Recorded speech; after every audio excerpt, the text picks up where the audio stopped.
Hello दोस्तों आज के इस वीडियो में हम लोग जानने वाले हैं कि शून्य कैसे निकालें। ठीक है, बहुत लोग का ये कमेंट आ रहा था कि जैसे यहाँ पर एक बहुपद दिया हुआ है, ठीक है, ये वाला, तो हमें इसका शून्य बताना है। ठीक है, तो कमेंट आ रहा था कि कोई आसान विधि बताइए जिससे हम लोग क्या करें कि इजीली इसका हम शून्य निकाल लें। ठीक है, तो जो विधि होता है आसान वाला वही मैं आपको बताता हूँ कि इस तरीके से उसको शून्य निकालेंगे। ठीक है, तो देखिए शून्य का मतलब ऐसा होता है कि कोई भी इस तरीके से बहुपद दिया हो और वो शून्य क्या करे, इसको जीरो कर दे। ठीक है, तो उसको हम शून्य कहते हैं। तो आइए देखिए इसको कैसे करेंगे। तो यहाँ पर सिंपल दिया है ये जो बहुपद, इसको लिखेंगे कि 2x प्लस का 1, ठीक है, बराबर में 0 लगा लेंगे। अब क्या करेंगे, 1 को हम इधर लेके जाएंगे तो इधर क्या हो जाएगा 2x, जब इसको हम इधर ले जाएंगे तो माइनस का 1 हो जाएगा। अब 2 गुणा करें, इसको भी इधर लेकर चले जाएंगे तो ये भी आपका कितना हो जाएगा, माइनस का 1 बट्टे में आपका 2 हो जाएगा। ठीक है, अब हम क्या करते हैं कि ये, अच्छा देखिए सबसे पहले शून्य कह रहा था ना, तो यही आपका शून्य निकल गया। ठीक, लेकिन अब हमें कैसे पता चले कि ये जो निकला है ये सही है या फिर गलत है, तो आइए मैं आपको जांच करके बताता हूँ। तो देखिए चलिए इसको जांच करते हैं। तो सिंपल आपको क्या लिखना है, इस वाले को लिखना है। ठीक है, तो दिया है कि px बराबर में 2x प्लस का 1। ठीक है, x के स्थान पर रखेंगे कितना, माइनस का 1 बटे में 2। ठीक है, फिर यहाँ पर 2 गुणे और माइनस का 1 बटे में 2। ठीक है, प्लस का 1।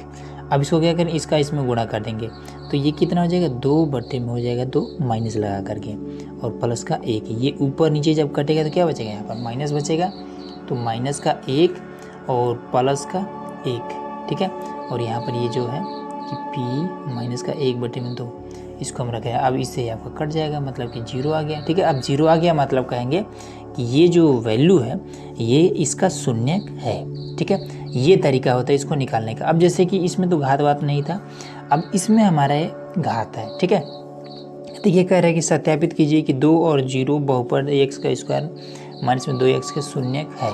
ठीक है, ये चीज़ हमें बताना है कि क्या ये जो 2 और 0 है ये इसके शून्य है। तो सिंपल इसको ऐसे करेंगे, तो इसको सबसे पहले लिखेंगे कि माना। ठीक है, देखिए ये आपका 1 नंबर के लिए भी आ सकता है और 2 नंबर के लिए भी आ सकता है। ठीक है, तो 2 नंबर के लिए जब आएगा तो आपको जैसे ये कर रहा हूँ ऐसे करना है। तो माना, इसको हमें पी एक्स बराबर मान लेना है। ठीक है, यहाँ पर ऑलरेडी दिया है तो इसको हम मान लेंगे सिंपल पी एक्स बराबर में, यहाँ पर क्या है, एक्स का स्क्वायर है माइनस में 2x है। ठीक है, तो चलिए सबसे पहले इसको रखते हैं। तो x बराबर में 2 पर ऐसे लिख सकते हैं, कोनो दिक्कत नहीं है। तो x के स्थान पर 2 पुट कर देंगे तो यहाँ हो जाएगा 2, फिर यहाँ पर हो जाएगा 2 का स्क्वायर, माइनस है ना, माइनस में 2 गुणे और यहाँ पर हो जाएगा 2। ठीक है, तो ये आपका हो जाएगा 4, माइनस का ये भी हो जाएगा 4, ये आपका कट गया, सिंपल आपका हो जाएगा 0। ठीक है, तो पहला चीज़ हमारा मालूम चल रहा है कि ये क्या है, इसका शून्य है। दूसरा भी चलिए देख लेते हैं, तो इसको भी मान लेंगे। तो पी एक्स बराबर में एक्स का स्क्वायर माइनस में 2x। ठीक है, तो 0 रखना है तो लिख देंगे कि x बराबर में 0 पर। ठीक है, तो यहाँ पर कर लेते हैं, तो p 0 हो जाएगा, फिर यहाँ पर 0 का स्क्वायर, फिर माइनस में 2 गुणे 0। ठीक है, 0 का स्क्वायर 0 ही रहेगा, फिर 2 गुणे 0 आपका 0 हो जाएगा, तो ये आपका ये भी कट जा रहा है। ठीक है, तो ये भी हम कहेंगे कि इसका ये जो 0 है इसका शून्य है। ठीक है, ये तो मान लीजिए सिंपल हो गया। और भी कुछ आ जाता है जिसमें पूछ देता है कि मूल है। ठीक है, अगर मूल पूछ देता है तो वो चीज़ कैसे होगा उसको भी देख लीजिए। अब देखिए यहाँ पर हमने एक छोटा सा प्रश्न ले लिया। ठीक है, ये वाला जो प्रश्न है ये पिछली बार आया था। ठीक है, इसमें कह रहा है कि बहुपद x स्क्वायर प्लस में 5x प्लस 6 के मूल होंगे। अब मूल होंगे, अब यहाँ पर क्या होगा। ठीक है, यहीं पर कन्फ्यूजन है। तो देखिए सिंपल आपको क्या करना है, इसका आपको गुणनखंड कर देना है। ठीक है, और गुणनखंड करने के बाद से मूल कब आएगा वो मैं आपको बताता हूँ। देखिए इसको लिखना है कि x का स्क्वायर प्लस में 5x और प्लस में 6। ठीक है, यहाँ पर प्लस है मतलब कि जोड़ करके ये लाना है और गुणा करें तो ये है। तो 6 को कुछ ऐसा तोड़ना है, तो 3 गुणे 2 के रूप में तोड़ सकते हैं। ठीक है, 3 दूना 6, गुणा करेंगे तो 6 आ जाएगा, जोड़ेंगे तो 5 आ जाएगा। ठीक, तो लिखेंगे कि x का स्क्वायर प्लस में बड़ा वाला पहले, ठीक है, 3x, फिर यहाँ पर प्लस है, फिर ये वाला 2x, फिर प्लस लगा के 6। अब इसमें से कॉमन ले लेंगे। ठीक है, तो यहाँ भी x है, यहाँ पर 2 बार x है तो कॉमन हो जाएगा x। तो यहाँ पर 2 बार था तो 1 बच जाएगा, यहाँ से ख़त्म हो जाएगा, 3 बच जाएगा।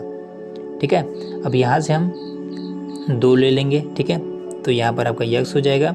फिर इसमें से जब 2 कॉमन होगा तो क्या हो जाएगा, 3 बचेगा, ठीक है। मतलब ये और ये ब्रैकेट सेम है, मतलब सही है। अब ये और ये एक साथ ले लेंगे तो x प्लस का 2 हो जाएगा, और यहाँ पर आपका दोनों में से कोई एक ले लेना है तो x प्लस का 3 हो जाएगा, ठीक है। अब यहीं से आपका मूल निकल जाएगा। सिंपल आपको जब मूल निकालने के लिए कहे तो आपको ऐसे करना है कि x प्लस का 2 बराबर में 0 करना है, ठीक है। इसको आपको इधर कर देना है तो x बराबर में माइनस का हो जाएगा 2, ठीक है। अब सिंपल इसको भी x प्लस का 3 बराबर में 0 करना है और इसको आपको इधर कर देना है तो माइनस का 3 हो जाएगा, ठीक है।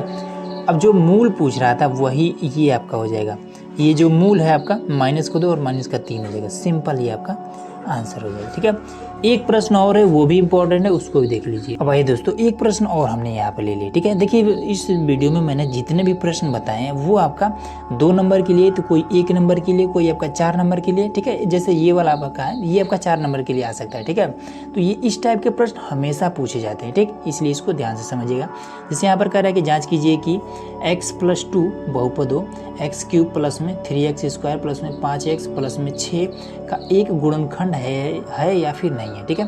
तो अब ये चीज़ हम कैसे बताएंगे कि गुणनखंड है या फिर नहीं है। तो देखिए सिंपल मैं आपको तरीका बताता हूँ। तो सबसे पहले इसको हम मान लेंगे इस तरीके से कि माना px बराबर में, ठीक है, px बराबर में कि x का क्यूब प्लस में 5x का स्क्वायर प्लस में 5x और प्लस में 6, ये हम मान लेंगे, ठीक है। अब इसके बाद से इसको हम लेंगे, ठीक है। यही इसी को हमें बताना है कि इसका गुणनखंड है या फिर नहीं है। तो सिंपल लेना है कि x प्लस का 2 बराबर में 0, ठीक है। तो x बराबर में इसको हम इधर कर देंगे तो माइनस का हो जाएगा 2। अब इसको हम क्या करेंगे, इसमें x के स्थान पर पुट कर देंगे, ठीक।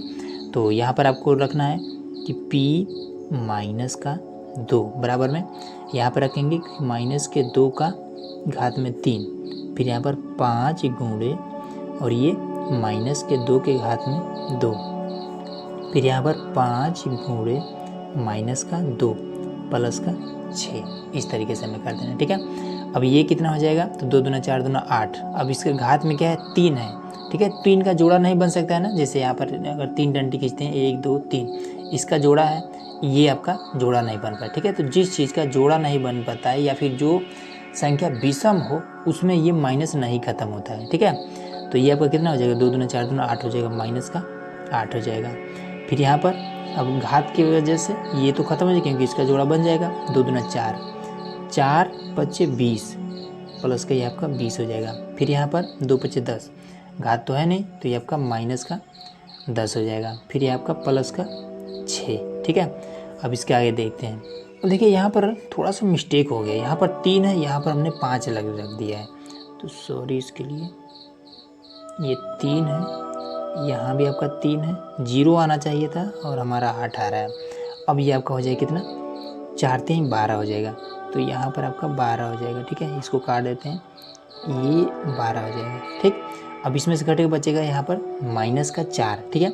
4 और ये 8 4 12 हो जाएगा, तो ये आपका माइनस का 12 और ये प्लस का 12। अब ये आपका हो जाएगा 0, ठीक है ना। तो अगर 0 आ जाता है तब हम कहेंगे कि ये जो हमारा x प्लस 2 है इसका एक गुणनखंड है, ठीक है। तो यहाँ पर आप लिख भी सकते हैं कि अतः x plus 2 x cube plus में 3x का स्क्वायर प्लस में 5x प्लस में 6 का गुणनखंड है, ठीक है। सिंपल आपका आंसर हो जाएगा, ठीक है।